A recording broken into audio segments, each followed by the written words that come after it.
Welcome back. Ang pamagat ng pelikula na ating pakikinggan ngayon ay Passengers. Ito ay isang futuristic na science fiction na pelikula. So, sit back, relax and enjoy.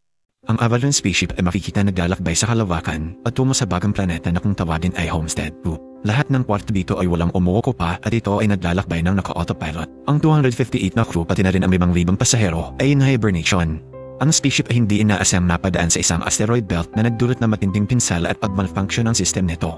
Gamit ang auto-repair, ang ship ay kinumpuni ang mga sira ngunit isang hibernation pod ang biglang nag-activate. Isang pasahero ang nagsimulang magising. Siya ay si Jim Preston, isang mechanical engineer.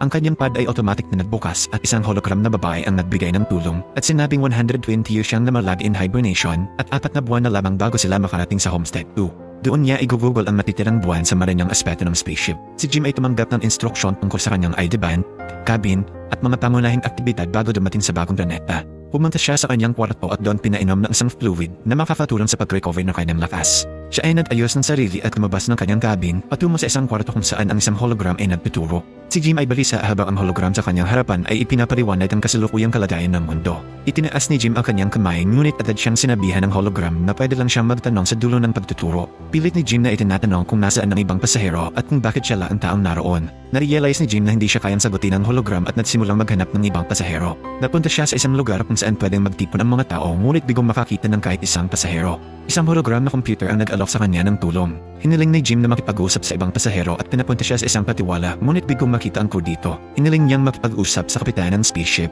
Dali-dali siyang pumunta sa command center ng spaceship kahit na wala siyang access para makapasok sa loob. Sumilip siya sa bintana at nakitang walang kahit na isang crew doon. Siya ay napunta sa obserbatoryo at nalaman na ang spaceship ay 90 years pa ang layo sa Homestead 2. Narealize ni Jim na masyari siyang maagang nagising at dali-dali nagpadala ng mensahe pabalik sa Earth. Ipinaalam kay Jim na ang mensaheng kanyang ipinadala ay aabutin pa ng 55 years bago makakuha ng sagot. Siya ay pinanghinaan ng loob. Habang siya ay naglalakad, napadaan siya sa isang bar at surpresang makakita ng isang tao. May napansin siyang kakaiba sa mga ikinikilos nito. Humingi siya ng maiinom at napag-alaman na ang kausap ay isa lamang pala na android na nagngangalang Arthur. Pinilit niyang makakuha ng mas maraming impormasyon galing sa android, ngunit nabigo dahil sa limitado lang ang mga sagot nito. Siya ay nagising kinabukasan. Pumunta siya ng kantin at napansin na ang karamihan sa mga menu ay nakareserba para sa mga gold class na pasahero. Kumuha siya ng kape at nagsimula mag-isip kung paano maaayos ang kanyang hibernation pad. Kumuha siya ng mga gamit sa pagkukumpuni at sinimulang ayusin ang pod. Nagawa niya itong paandarin at dali-daling humiga sa loob, ngunit wala namang nangyari. Sinubukan niyang buksan ang cabin ng mga crew gamit ang mga tools na kanyang nahanap, ngunit bigo siya sa pagbukas nito. Dumarami pa ang nararanasang malfunction sa loob ng spaceship. Paulit-ulit siyang bumabalik sa bar para uminom at kadalasang kausap ang android. Ang android ay nagbigay ng payo at inumbinsi siyang gamitin ang isa sa mga gold class room at subukang maglibang sa loob ng spaceship. Sinubukan ni Jim ang lahat ng mga restaurant, mamalaro, at lahat ng uri ng mapagkakalibangan. Lumilipas ang panahon ay unti-unti siyang pinanghihinaan ng loob at nagiging miserable dahil sa kawalan ng kasama. Isang araw, si Jim ay nalasing. Habang naglalakad sa lugar ng mga hibernation pod, siya ay napadaan sa isang airlock at nakakita ng isang spacesuit. Isinuot niya ang suit at pumunta sa airlock. Itinulak ang lever at isang buton at pinakawalan ng hangin sa loob. Habang nasa labas ng spaceship, siya ay natulala at manghang-mangha sa danda ng kalawakan. Isinara ang pagkamagnet ng spacesuit at nagpalutang-lutang sa kalawakan.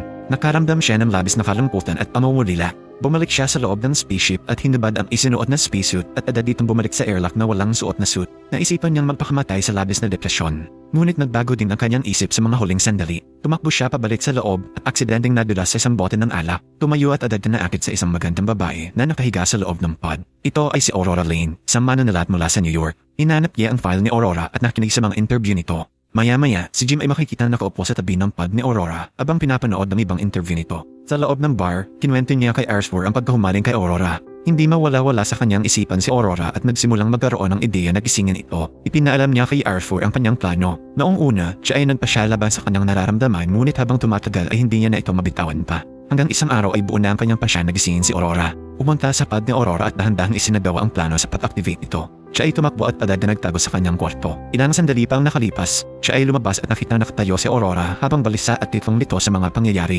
Sinabi niya rito na sila lang dalawa ang pasaherong gising sa mga oras na yon at dinala sa obserbatoryo upang makita ang kasalukuyang sitwasyon. Sinabi niya ring hindi siya makapasok sa cabin ng crew o sa main command ng spaceship. Biglang nagpanik si Aurora sa kagustuhan nito makabalik muli sa kanyang pagkakatulong sa loob ng hibernation pod.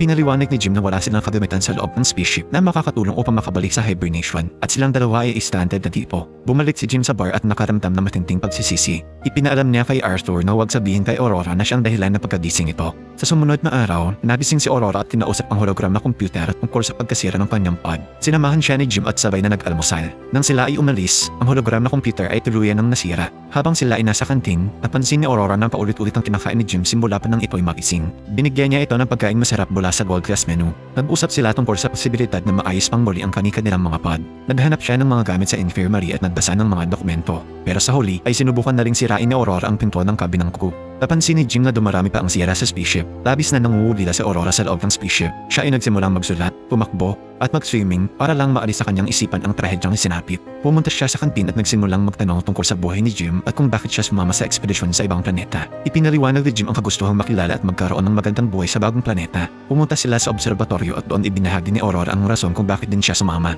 Hindi gaya ng ibang pasahero, si Aurora ay mayroong tiket pabalik sa Earth. Ang ideya niya ay makapunta sa Homestead 2, tumira ng 1 taon dito at bumalik muli sa Earth. Ito ay upang maging kauna-unahang manunulat na nakagawa ng ganoong bagay at makasulat ng pinakadakilang kwento sa kasaysayan. Unti-unti nang pinanghinaan ng loob si Aurora na sila'y makakaalis pa sa kanilang sitwasyon. Si Jim ay nakaisip ng paraan upang mapasaya si Aurora. Sinama niya si Aurora sa pagsasayaw, panonood ng sine, paglalaro ng basketball at dinala sa kanyang paboritong tambayan at ipinakilala sa android na si Arthur. Si Aurora ay pansamantalang na-relax hanggang bumalik muli sa kanyang isipan ang kasalukuyang sitwasyon. Sa labis na pagsisisi, makikitang may hinahandang sorpresa si Jim para sa kanya. Habang naglalakad sa loob ng obserbatoryo, laking bulat ni Aurora nang makita niyang isang maliit na Chrysler Tower na ginawa ni Jim para sa kanya. Niyaya niyang lumabas si Aurora. Pumunta sila sa bar at nag-date sa isang restoran habang nagbabahagi ng kwento tungkol sa kanilang mga buhay. Pagkatapos nilang maghapunan, dinala ni Jim si Aurora sa airlock at isinuot ang spacesuit. Sabay na lumabas ang dalawa sa ship. Sa wakas, si Jim ay mayroon ng kasama na pwedeng bahagian ng magagandang karanasan. Pinatay ni Jim ang magnet ang kanilang mga spacesuit at sabay na nagpalutang-lutang sa kalawakan.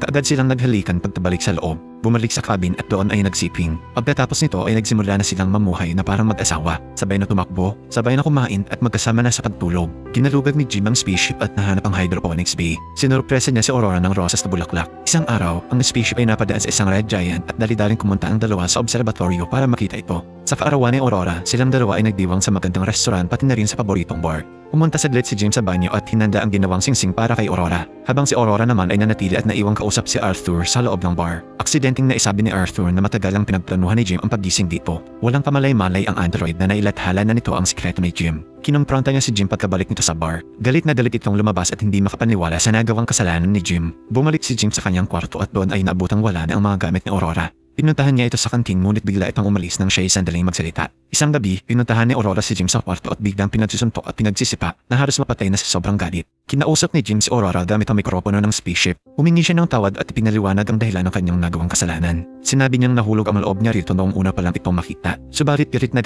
sumagot si Aurora at sinabing wala na siyang pakialam sa mga pinagsasabi ni Jim. Isang gabi, habang si Jim ay nasa loob ng cabin, isa na namang malfunction ang nangyari. Ang kanilang sinasakyang spaceship ay humaharap sa critical na error at ang main command ay biglang nagsara. Kinalaunan, si Jim ay sumakay ng elevator at bigla itong masira. Si Aurora ay naglalakad sa isang bahagi ng spaceship kung saan niya nakita ang itinanim na puno ni Jim. Pumunta siya sa kantin kung saan ang dispenser naman ng pagkain ang biglang masira. Bigla nilang narinig ang boses ng isa sa mga chief ng spaceship. Parehong napatakbo sila Jim at Aurora sa lugar kung saan naroon si Chief Mancuso. Nagpakilala sila at inuwento ang kanilang sitwasyon. Hindi makapaniwala si Mancuso sa pagkasira ng kanilang mga hibernation pod. Dinala sila ni Chief Mancuso sa main command at may nadiskubring mali sa system ng spaceship. Habang sila ay papalabas, isang robot ang muntik ang mahulog sa kanilang mga ulo. Sinabi nila kay Mancuso na ang pag-malfunction ay madalas nang mangyari. Pinakita nito sa kanila kung paano mangolekta ng mga datos. Sinamahan ni Jim si Mancuso sa pagsuri ng kanilang hibernation pod. Nalaman ni Mancuso na ang pagkasira ng pod ni Aurora ay sinadya ni Jim. Habang sinusuri ang mga nakolektang datos ay biglang dumating si Aurora at pinag-usapan ng ginawang pagsira sa kanyang pod. Biglang nahilo si Mancuso dulot ng matagal na pagkakahibling kaya ito ay saglit munang magpapahinga. Ngunit bigla itong umubo ng dugo pagkalabas nito. Hindi makatulog ng gabing yon si Aurora kaya ito ay nalpa siyang lumangoy nang biglang nawalan ng gravity ang buong ship. Nagsimula itong malunod habang gumagalaw ang tubig sa paligid. Nag-reset ang gravity drive at muntik nang hindi makalabas ng buhay si Aurora. Nag-aalalang tumakbo sila Jim at Aurora habang hinahanap si Mancuso. Unti-unting natuklasan ng tatlo kung ano ang dahilan ng pagkasira. Nalaman ni Mancuso kung ano ang nangyari 2 taon na ang nakalilipas at kung saang parte ng system ang merong malaking sira. Biglang hinimatay si Mancuso at dinala ito sa infirmary. Siya ay nag-aagaw buhay at wala ng lunas para mapahaba pa ang kanyang natitirang oras. Silang tatlo ay nagkita sa obserbatoryo kung saan ibinigay ni Mancuso kay Jim ang ID bracelet at sinabing ayusin ang spaceship. Kaagad itong binawian ng buhay. Biglang nagbago sa nakakaalarmang kulay ang mga ilaw at nagsimulang umalok ang buong spaceship. Hiningi ni Jim ang tulong ni Aurora at tumakbo ang dalawa papuntang engineering, ngunit isa na namang error ang mangyari sa gravity drive. Ang android si Arthur ay nagsimulang mag-malfunction kaya agad itong dineactivate ni Jim. Nakarating sila sa engineering at sinimulang hanapin ang problema. Nahanap nila ang sira sa loob ng power plant. Habang binubuksan nila ang pintuan ay bigla nitong nahigop papasok si Aurora. Ang meteor na tumama 2 taon na ang nakarilipas ay nagdulot ng malaking butas sa loob. Nahigop din ito si Jim pero humawak siya ng mahigpit sa pintuan. Agad nilang tinakpan ang butas. Doon nila nakita na hindi lang iisa ang butas sa pinsala ng meteor. Sinundan nila ang butas at nakita ang malaking pinsala nito sa reactor. Sa palagay ni Jim ay kaya niya pa itong maayos kung makakahanap lang siya ng kapalit na bahagi para dito. Nakahanap sila ng pamalit sa bahaging nasira. Pero ang proseso sa pagpapalamig ng reactor ay hindi pa rin gumana. Manual nila itong ginawa ngunit di pa rin ito gumana. Na-realize ni Jim na kailangan niyang buksan ang pinto ng vent sa labas ng ship para mapalamig ang reactor. Pumunta sila sa airlock at ibinigay kay Aurora ang bracelet ni Mancuso kung sakaling hindi man siya makabalik ng buhay. Tinulungan ni Aurora si Jim sa pagsuot ng spacesuit at sinabing bumalik dahil hindi niya kayang mabuhay ng mag-isa. Bumalik si Aurora sa loob ng reactor kung saan ang temperatura ay umabot na sa critical na level. Isang bolt ang tumalsik at bumaon sa braso ni Aurora habang si Jim naman ay malapit nang makarating sa labas ng vent. Tumaas pa ang temperatura sa loob ng reactor habang si Jim naman ay sinusubukang i-bypass ang pintuan ng vent para mabuksan ito. Kanyang napagtanto na kailangan niyang hawakan ng matagal ang pintuan para makalabas ang mainit na hangin mula sa reactor. Hindi sumang-ayon sa plano si Aurora dahil ikakapahamak niya ito. Sinabi ni Jim na ito lang ang paraan upang mailigtas ang mga taong nakasakay sa loob.